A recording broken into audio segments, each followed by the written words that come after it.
Hey everybody, welcome back to the channel. My name's Ryan. Today I'm going to spoil myself, if that's okay with you. I've got a couple of kind of top shelf whiskeys here that people have been chatting about lately. One of them is a buff turkey from Augusta Buckner 15-year-old bourbon. We'll talk about that. What does buff turkey even mean? Stuff like that. We'll get into it. The other one is I've had the 13th Century cigar blend from this year. It's the only thing I've ever had from 13th Century, and it was phenomenal. So this will be a different bottle that I get to have a sip from. So big shout out to the guys, Mikey P and Randy, for sending in these samples for me to try. I really appreciate you guys. But yeah, the 13th Century is 142.2 proof. I mean, this is legit hazmat stuff. So this will be the second whiskey I ever have from 13th Century. So we'll see if they are consistently firing on all cylinders. Let me get these poured, let them open up a little bit, then we'll chat about these whiskeys, what they are, and if they should be on your radar. Okay, let's start with Augusta. I've seen a lot of other whiskey YouTubers talking about Augusta Buckner bottles these days. Augusta, I mean, a lot of you guys think of golf, right? When I say Augusta. This is a distillery that's in Augusta, Kentucky. They're like northeast of Louisville and right on the Ohio River in the Ohio Valley. So I grew up spending a lot of time in the Ohio Valley. I grew up with, my mom was from Madison, Indiana, which is in the Ohio Valley, right on the river. They hosted like the hydroplane boat races every 4th of July when I was growing up. That's where we were. But I was there probably a good 10 times a year. I was down in the Ohio Valley. So I'm very familiar with the landscape there. Spent a lot of time hiking in Clifty Falls State Park, a lot of that kind of stuff. So I love that area. And I know there's some really cool places on the Ohio River in that valley, east to west. Anyways, Augusta is there. They're in Kentucky, northeast Kentucky on the Ohio River. And what they do is they're buying barrels. And basically everything you get from them, I don't want to say definitively, but I'm pretty sure everything you get from them is going to be single barrel strength. That's their whole thing. If you go to their website, they're like, we believe that bourbon is meant to be enjoyed from the barrel at barrel strength. That's their whole vibe, right? So they are buying specific barrels that they think are exceptional, bottling them and selling them. So what is buff turkey? Does that just mean a strong wild turkey barrel? Not exactly. So buff turkey means there was a time when wild turkey was expanding pretty rapidly, and they just didn't have the bandwidth to distill as much whiskey as they wanted to get in barrels and start aging. So they contracted it out to Buffalo Trace and said, hey, Buffalo Trace, we'll pay you guys, but here's our mash bill. Can you start distilling some whiskey with our recipe for us so that we can just have more stills producing what we want our product to be? And so Buffalo Trace would do that. They would distill Wild Turkey's recipe, and then Wild Turkey would then barrel it and age it in their own warehouses. But those barrels became known as buff turkeys, okay? Buffalo Trace distilled, Wild Turkey aged. Okay, so those are buff turkey barrels. That's what that means if you see that term. That's what this is. This is coming from Randy. Thank you so much, Randy. I appreciate you, brother. It's 118.2 proof. It's 15 years old. So it's Buffalo Trace distilled, aged in Wild Turkey warehouses. Let's give it a shot. I will warn you, these are really far from being cheap bottles. I mean, especially the 15 year. You're looking at, depending on where you get it from, you could be spending $350 on this bottle. So, that being said, I am really grateful to have a pour from this without having to buy it myself. I really appreciate that, Randy. Very kind of you. I'm sorry if I hate it, by the way. But I like Buffalo Trace and I like Wild Turkey, so chances are pretty good I'm going to like this pour. I wonder how this would stack up to Russell's 15, by the way. Neither here nor there. Anyways. The nose of it, I'm not going to lie to you guys, the nose of this is phenomenal. It really is. It's phenomenal. You ever have fresh coffee cake straight out of the oven? Okay, you got the streusel on top. It's like the cinnamon and sugar, mixture on top of the coffee cake. This is that. It's cinnamon and sugar and fresh baked bread. Oh my gosh, it's gorgeous. Other than that, the 15 years of aging is giving this a pretty heavy cherry and oak note as well. I grew up with cherry trees in my backyard, so picking cherry out of a whiskey is pretty easy for me because that's where I like did all my reading. When I was growing up, you could ask my parents this, I'm not lying. What I would do is I'd take a book, I'd go out in the backyard, I'd climb up into one of the cherry trees, and there was a specific spot in the tree where a big branch grew up at like a 45-degree angle, and then it would V out in two different directions with two different branches. And I'd just set my tuchus right in that V, and I'd lean back in there, all cozy like, and I'd read a book. And that's where I originally read like the full Lord of the Rings series and the Silmarillion, all that stuff. But as I was up in there, I'd just reach out, I'd grab cherries just fresh off the branches and just pop them in my mouth, spit the pits out. There's like a pile of pits at the base of the tree. Anyways, this is bringing me back to that. This really bright red cherry note intermingling with the oak. I love it. It's crazy how much this reminds me. I want to go smell it. Let me grab that bottle. But it's crazy how much this reminds me of Stag. This particular bottle of Stag is 23B. It's similar, but it's not the same. I think the oak is more prevalent on the Buckner, and the cherry is a little more prevalent on the Stag. The Stag's bringing more cherry, and the Buckner is bringing more oak with the cherry. Either way, I'm pretty excited to try this. Cheers. Are you kidding me right now? I've never had anything from Augusta before. That's freaking dynamite. That's so good. Okay. I wasn't familiar with your game. My only issue is that price tag. This is, okay. I gotta remember to put this into perspective. I'm sipping 15-year-old Buffalo Trace distilled, wild turkey aged, authentic Kentucky bourbon. This is cream of the crop kind of stuff. And not just any barrels. They went through the warehouses, they tasted the barrels, they thieved from the barrels, they said, this is one we want to buy. This is really freaking good, guys. But man, is it expensive. This is for a different class of whiskey connoisseur, right? Hang on, my wife is calling me. I should take this. I'm gonna take this call, and I'm gonna try to act like I have not been drinking whiskey. Hey, turn the car off, turn it back on. Anyways, where were we? Yeah, this is definitely bringing this a red cherry, like a syrupy red cherry note, not a really bright, fruity, fresh off the tree cherry. Think more like cough syrupy cherry. And tons of oak, but it's this really sweet cinnamon and brown sugary oak, and it leans really dark and rich, like your coffee grounds, dark chocolates, stuff like that. Yeah, this is dynamite, dude. But I think it speaks to a different class of whiskey enthusiast. This is the kind of person that is willing to spend big dollars on a special barrel, a special bottle from a special barrel.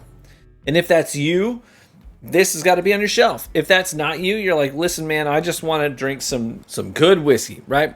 Casual pours. I want to have some buds over. They're not huge whiskey fans like I am, but they like whiskey when I pour it for them. This might not be your thing.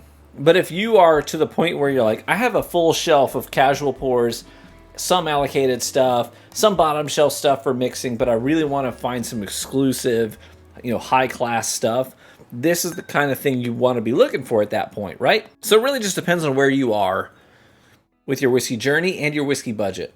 And I don't shame people because, listen, I used to be a youth pastor. Yeah, that's where I started out. And then I was an associate pastor from there. I know what it means to live paycheck to paycheck. And back then I liked whiskey. I liked whiskey a lot. But I couldn't afford to be going out there hunting. I couldn't afford the money and the time that it took to go procure really exclusive or allocated bottles. And there were times where I would find stuff that I was like, I know that's a really cool bottle, but it's $200. I just can't, right? I just can't. I can't take this bottle home and then walk into the kitchen with this bottle. My wife is like, hey, I got a notification on our phone that you spent $200 on a bottle of whiskey. I've been there in life before where that's a huge purchase. Right, that affects your bottom line. Some people, that's where you are. This is not your bottle, right? This isn't your bottle. I totally understand that. But if you are middle-aged, You know what I mean?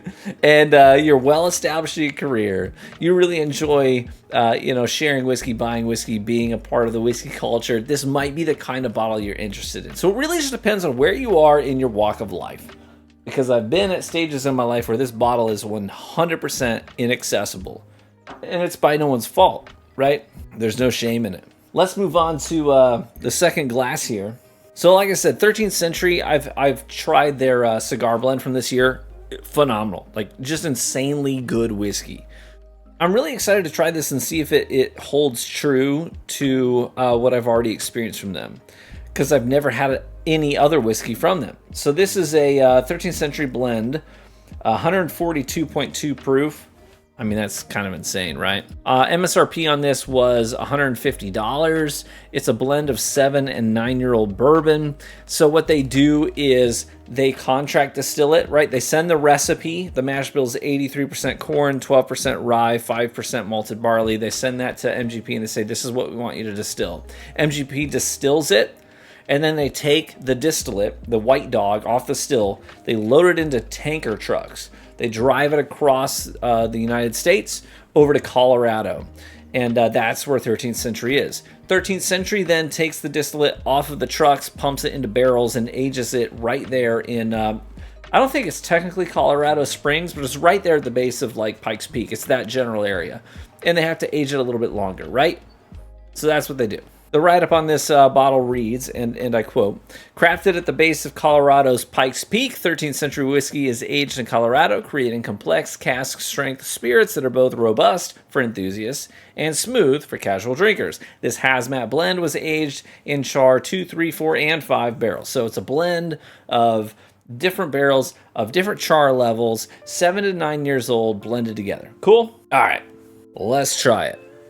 So the one thing that is like my main takeaway from that cigar blend is this exotic spices kind of a note. This one's giving me a little bit of that. You know, your nutmegs and cinnamons, allspice. But I'm also getting this like really rich tobacco note. You know, I'm not a smoker, right? I've never smoked a single cigarette in my life. I have smoked a few cigars. I've smoked my fair share of cigars when I was in my early 20s. And I decided it wasn't really my thing. I've got nothing against it if that is your thing. I know some people really vibe with it, but it wasn't really my thing. But some cigars were pretty good. Like, you get that sweet tobacco note. And I've been around, like, the guy that really introduced me to whiskey, because I was like a craft beer guy. But my wife's uncle was the CEO of a publication company in Colorado Springs, actually. He was the CEO of Cook Publications. So when we'd go out to Colorado, we'd stay with them. And he had like a walk-in humidor where all of his cigars were kept. And then just outside the walk-in humidor was his bar top, where he was really a Scotch guy. So it was Scotch and cigars when we visited him. So I've been around like really high-class, sophisticated, whiskeys and scotches specifically, and cigars. This on the nose takes me back to those days of sitting out on his back patio, his back deck, and he's smoking a cigar. We're all sipping scotch, and literally his back patio had a direct line of sight on Pikes Peak, where this was aged, which is kind of a cool connection to the whiskey itself. But this reminds me of those nights. He literally lived in, if you're familiar with the area, he lived in the Black Forest, right? Black Forest looking out at Pikes Peak. And this gives me that same, like even down to the brown paper that you wrap the tobacco in. This is like that. It literally just, when I said that, I bounced my head and some whiskey splashed up into my nose. Hazmat whiskey splashed into my nose. It burns a little bit. I'm not going to lie to you guys right now. My nose is on fire. I might need like 30 seconds to just reset a little bit. You don't want to be careless with this stuff. But I do want to try it. Cheers. Ooh. Well, that's nice. What shocks me about this is that, and it's the same thing with their cigar blend that I've had before, it doesn't taste anything like MGP. Like, these days, I can usually pick out MGP distillate if it's one of their own traditional mash bills, right? If it's one of their traditional mash bills and somebody else, some other NDP is slapping their label and their name on the bottle, like whoosh, being like, this is our stuff, I can usually pick it out and be like, it's MGP stuff that you bought. But yeah, sure. This just doesn't taste like MGP.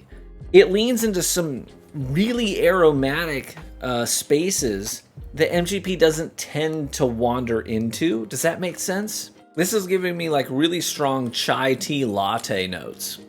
That's really what my palate's kind of latching onto. Chai tea. You ever have wassail? Wassail is like a holiday punch with cloves and different spices in it. Usually like red hots as well in the punch. And you let it simmer for a long time and all sort of coagulate and mix. This reminds me of wassail as well. Yeah, guys, I mean, that's really good. Holy cow. I'm getting spoiled today.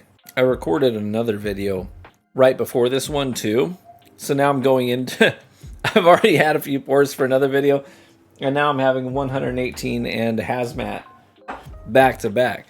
So I got to be a little careful here. Especially because I'm having dinner with my pastor after this. Which could be awkward if I show up like... You know what I mean? That could be awkward. So I'm going to try not to be like that. I'm going to cut myself off here. But both of these, exceptional pours. I think if I had to pick one just on palate alone, it would be the Buckner, the Augusta Buckner 15. But if I'm picking on price tag, half the price, it's going to be the 13th Century. Both of these are great in their own ways. The Augusta leans much more fruity with that cherry note. The 13th Century is leaning much more aromatic and fragrant. Those chai tea spices, the clove, all that business.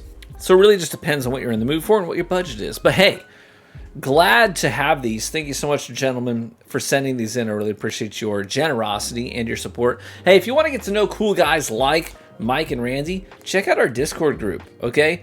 One of the things I love about our group is that we are like coast to coast, okay? We're coast to coast. So a lot of times you've got guys who are like, hey, we've had people meet up in real life. They're like, hey, you're actually pretty close to me. Let's meet up and have a drink. That's super cool. I love that.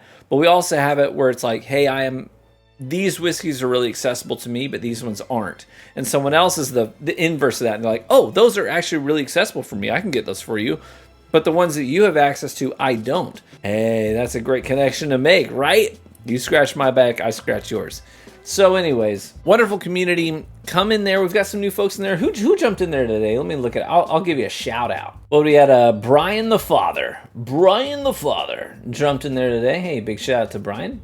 Thanks for joining our group. We had a guy jump in just yesterday whose name is W in a couple of periods. W. Thanks for joining. Happy to have you, Dub. I'm going to call you Dub. Can I do that? Do your friends call you Dub? My great-grandfather's name was Weibel. Yeah, that's not a name you hear too often. Weibel. Weibel Wright. WW. Anyways, neither here nor there. Get in our Discord group, say hello. Link is in the description. If you want to get involved in some of our like tasting events, virtual bottle shares, private live streams, stuff like that, you can check out the Patreon group. The base tier is just $1. It's basically free. It's $1. And all the Patreon funds actually go to funding the bottles we pick up and we review here on the channel. So I really am appreciative to each and every one of our supporters. You guys are awesome. Especially, hey, Grandmasters, I haven't called you guys out in a while. Our Grandmasters are Trevor. Dude, I appreciate you. Kells, David, Eric, Bradley, Matt, Michael, John, Mr. D Weeks, our most recent joiner of the Grandmasters. I need to do something for you guys. Hey, hold me accountable to it. It's been a while since we've done something specifically for the Grandmasters, but I want to be able to say thank you guys. Actually, I have an idea already. I started a conversation with a distillery owner recently, and I think that could lead to a really fun Grandmasters thing specifically. Yeah, make me follow up on that, by the way, because I've got like so many things on my plate right now. I have my notebook is chocked full of things that I need to get done. So remind me if I don't say something about it. Anyways, love you guys. Thank you so much for tuning into the video. If you enjoyed it, let me know by leaving a like in the video, as it's the best free way to support the content right here on YouTube, and consider subscribing for additional whiskey content. Cheers, my friends. make you live richly, and get better with age. And I hope to catch you. This is the fastest I've ever done that outro in my life, I think. In the next one. Bye-bye.